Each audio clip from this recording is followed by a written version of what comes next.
All right, according to the latest issue of Economist magazine, November 5th until 11th, 2022, the Fed delivers another jumbo rate rise, and it far from done. As recently as the start of June, investors and analysts believe that a jumbo interest rate rise for the Federal Reserve meant half a percentage point.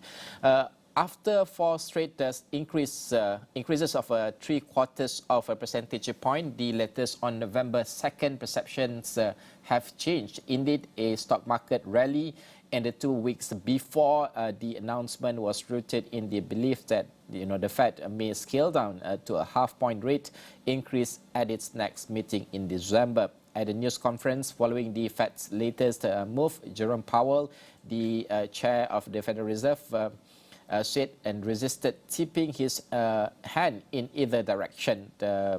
Joining us this morning to comment further on this is Shan Said, Joy IQI Chief Economist. Shan, good morning. Thank you so much for joining us this morning, Shan.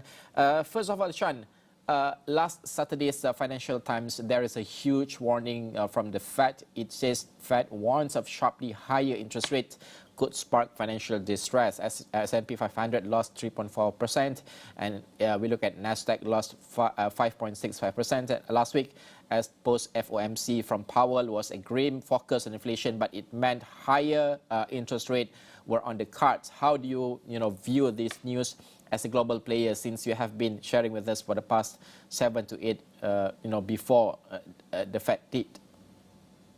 Yes, Najib, the way things are shaping up, it looks 2023 will be much tougher than 2022.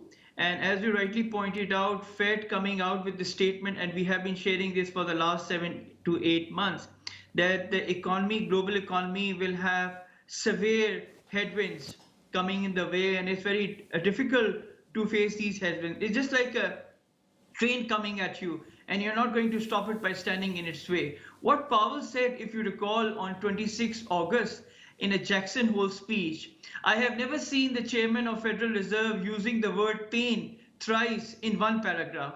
And he repeated on 21st September during his press conference when he hiked the interest rate by 75 basis points. So I think this is coming out of Fed.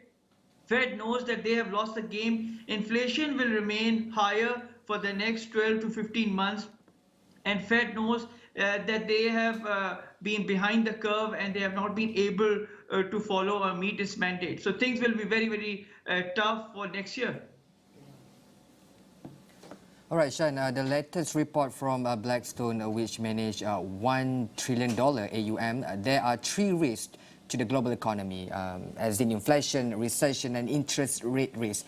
Do we have any further risk in 2023? Yeah. Yes, 2 months ago, I participated in the survey conducted by McKinsey, and they mentioned about all these 3 factors that you have mentioned. But apart from these risks to the global economy next year, there are 3 more risks. One is the geopolitical risk, the other is the growth risk, and then lastly, you have counterparty risk. I mean, a lot of banks will not be lending to each other, and we have witnessed that in 2019 and 2021.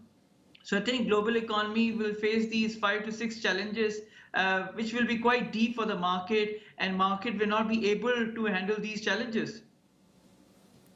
Shan, with the Fed tightening the rates, do you think there will be another liquidity crisis risk in the repo and reverse repo market, like it happened in 2019, 2020, and also 2021? Do we foresee another financial shock? Who will bail out repo and reverse repo market?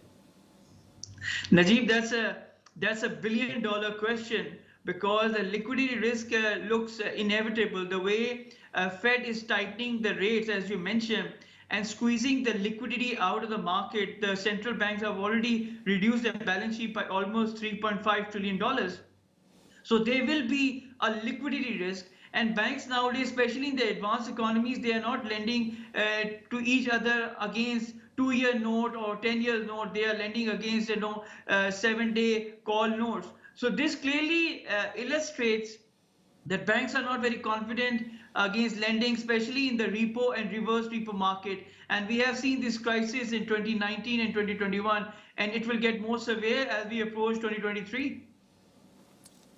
All right, Shan, lastly, in today's Star newspaper, you have talked about a stronger dollar will stay in the short run. But do you think emerging markets can take a pressure of appreciating dollar, which is up to 60%? And year to do date, yeah. central banks have the policy to lever the face the pressure? If you see in the last 7 to 8 months, central banks have been raising rates globally. But there is a clear schism between advanced economy central banks and emerging economy central banks.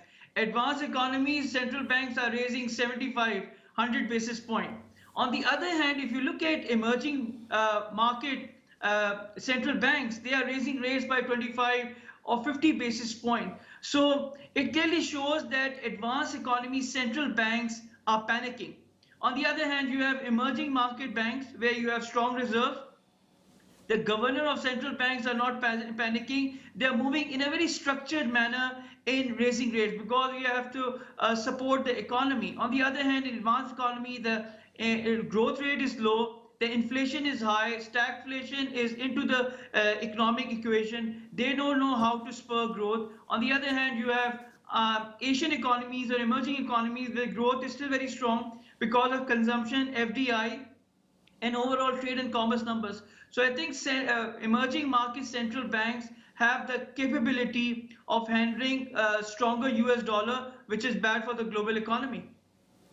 Shan, you know that Malaysia is facing and going through the election right now. But how do you foresee all these challenges, the global challenges?